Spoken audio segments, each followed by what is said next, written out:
Georgie's place, I presume. Yeah, well, Georgie's place and a reflection on whatever topic comes to mind. I can't actually talk about what I want to talk about. It's all to do with improving the mindset of the drug users down here.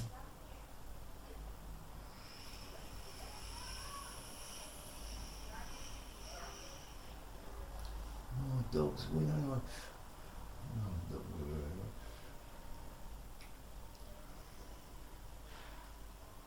Actually, I don't want to talk.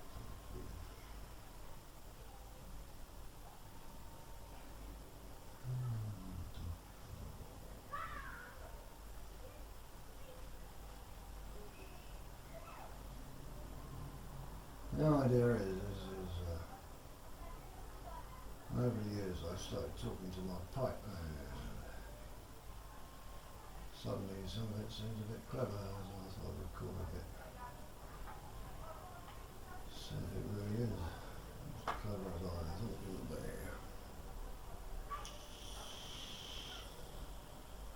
Look, it's in my head. I have sort of an astral telephone and people come and go. Sometimes saying a few words, sometimes not. It's quite a complicated telephone, but it also pick up big time, which is quite amusing. And there you go. Basically, American is the best conversations. I'm not going to fill in the rest. I've really well done a lot of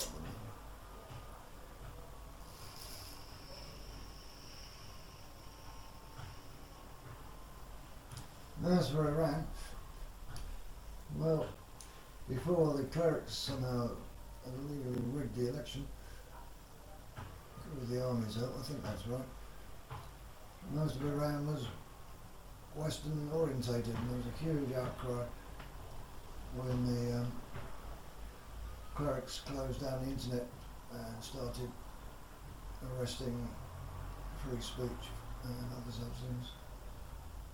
So just to free the majority of Iranians, I'm right behind Trump and hoping he actually goes to war. But it looks like it's blown over. It's a real shame. Because the Westerners are suffering over there, you know, from empty torture chambers to full ones under the clerics is very bad.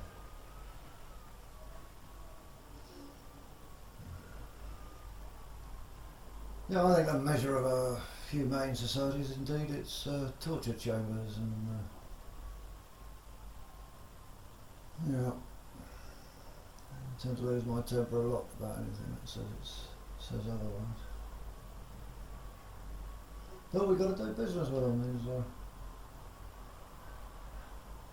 Well, we don't have a perfect language over here at all. If you think of the language,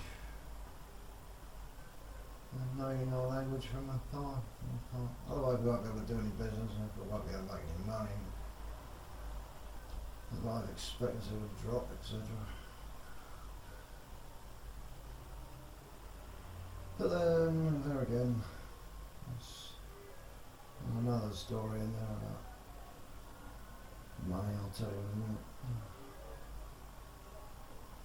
I suppose everybody knows that 99% of the world's wealth is held by 13 people. I suppose everybody knows that. It's on the net enough under various guises.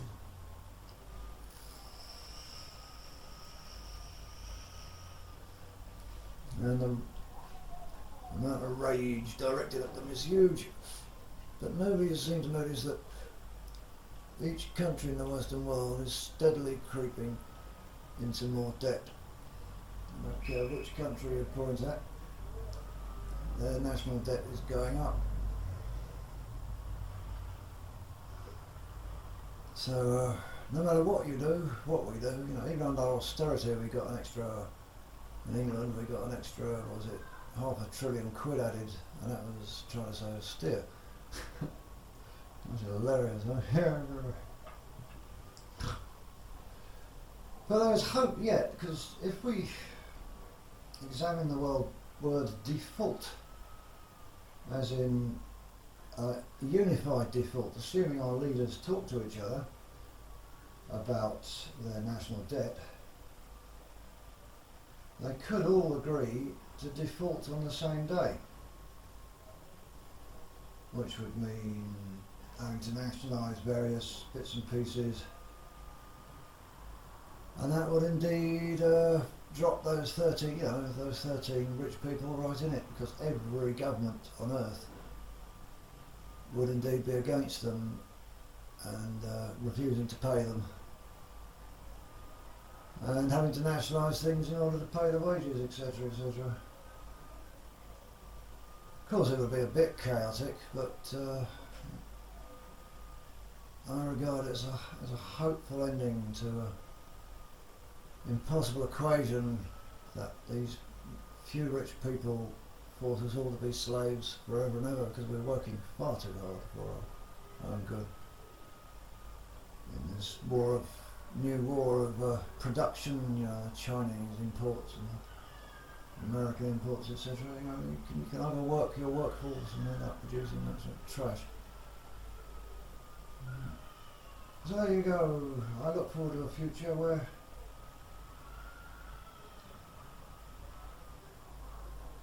the governments at least talk to each other about their national debt, and at least have an inkling of what to do when it all turns upside down, which no doubt it will. It's the nature of debt, is that you see, in the old days, with that sort of debt, a country would go to war, and especially this one, in order to realign.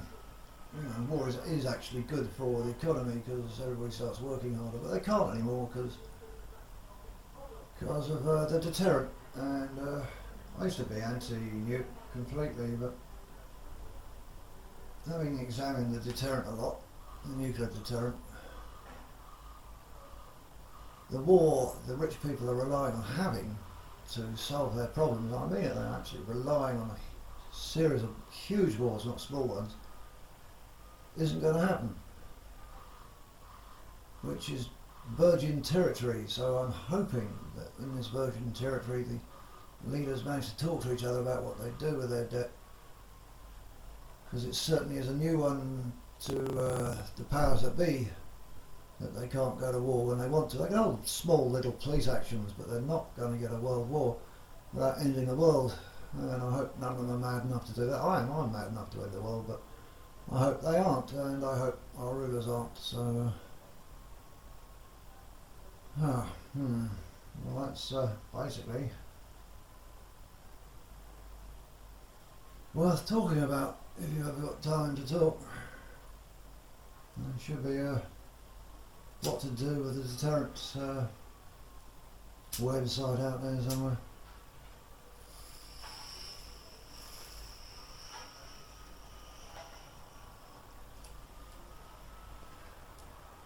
The other thing is there's cheaper ways of building a bomb. Even the smaller countries can afford to worldwide extinction. That's another thing. Don't believe these people who say limited tactical nuclear war, because if it ever does all go up, they'll be throwing everything they've got at it, and that is the end of life on Earth 20, 30 times over just on the radiation. The sheer amount of radiation will kill everything alive forever. Even that stuff that's 200 feet to 200 miles down. It just won't be, the cells won't be able to mutate fast enough to keep up with the radiation. So, we got sort of like 10 times the amount of bombs to do just that. So I've got no chance of getting a real idea of scale there for a limited nuclear attack.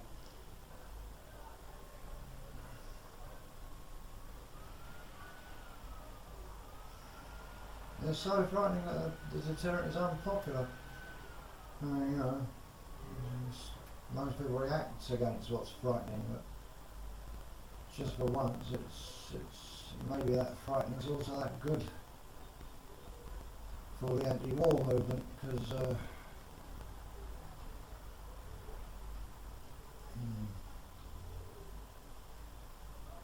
because the deterrent, you know, just threaten to use it, and in fact use it, and it doesn't happen. Undermine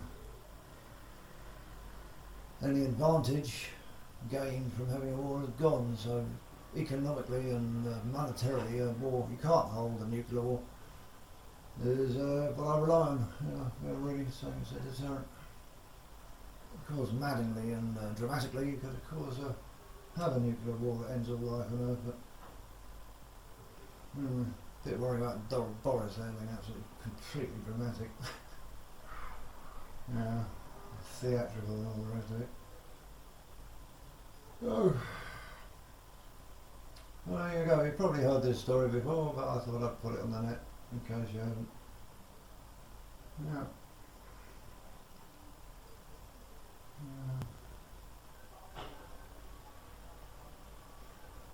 I might put some background music in the back later on and see what happens, but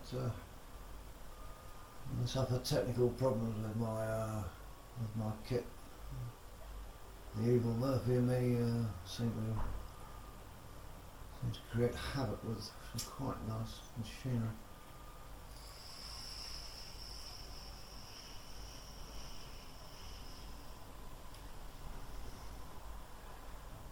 You may well wonder how I got from marching around with C&D saying ban all bombs to a complete belief in the nuclear deterrent.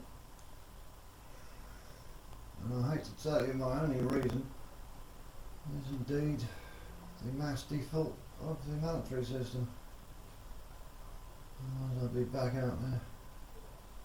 So ban the deterrent. Because we're in a position to hold a few police actions, not war, but police actions these days. Afghanistan isn't a war, it's a police action. A war is when every person on in your own side has to react to guns and bullets and bombs. A war is when London, you need to carry a gun in London and go to war in London against invading Russians or something. The rest is just some police state out miles away. And if you talk about the IRA at war, it's about 12 bombs, isn't it, in 20 years? You just look at the Germans and Dresden and the entire bombing of London and then put it alongside the IRA. You can't say war to it, you have to say police action, because the difference in scale is just vast, enormous. So be warned, you're probably already using the wrong language to deal with the karmic problems of using a deterrent. Yes, you have to be very careful about the niceness of the language you use.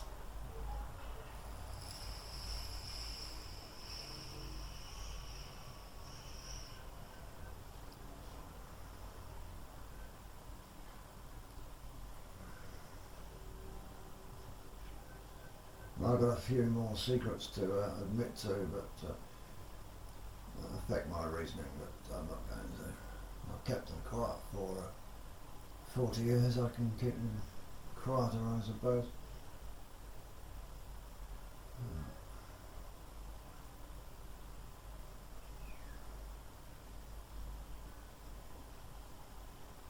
And I think you'll find if you vote for the Green Party and the deterrent, you may have to be forced to explain your viewpoint. And it's worth repeating that on such a problem, that explaining that the Western world is going to default on its money supply and is unable to go to war to pretend that it's not having a problem is indeed the advantage of the deterrent. So I can't rub that in enough. I can't make that big enough to make it obvious. The other thing is these rich people, they don't really care about how much money they got. So, well, they've got $1 billion left, they'd be all right. Mind you, some of them might not think like that. So there you go. Oh, the other nuclear power, however, is a no-no because it still costs more to clean up than ever made selling electricity, so it's costing more to clean up. Yeah. Better off fracking than nuclear power. Look at America, they can suddenly sell oil and don't have to deal with these states that torture each other, like, you know, the Arabs' torture chambers are absolutely full. It was incredibly embarrassing having to buy their oil and put up with their standards of justice. So for a few little problems fracking, I'd pick any time over dealing with someone with a country that murders and tortures its own kind. So you can, I don't think you're going to be able to argue that, and I think that's the way things is. So if you go back over this video and pick up the 3 points, which is nuclear deterrent, mass defaults, and lowering the torture rates in business, dealing with people you can talk to without having to torture people or bribe them or all the rest of it. You should have a good grounding on not having to agree completely with the next Green Party daft idea or communism or whatever it is. Well, it's not a daft, it might even work. But currently, you know how long we've got to wait for that to come about. You'll be able to keep an eye on the problems instead of living in the dark. Yeah, it's a bit more complicated than read the FT, Financial Times, you should be able to read behind the lines that some people are very worried about the amount of default going on. And if you look at the top 13 people, they're selling us, the government, dead bonds and keeping the live ones themselves, so that's got to be turned over as well, and that is indeed why you're in a bit of a hurry listening to this, because you're going to have to understand that your pension has been cancelled due to the rich, ultra rich 13 buying all the right hedge funds, not the poisonous ones, as they put it. So there you go, we're all going to be back on the even footing fairly soon. Good. For a number of reasons. Well,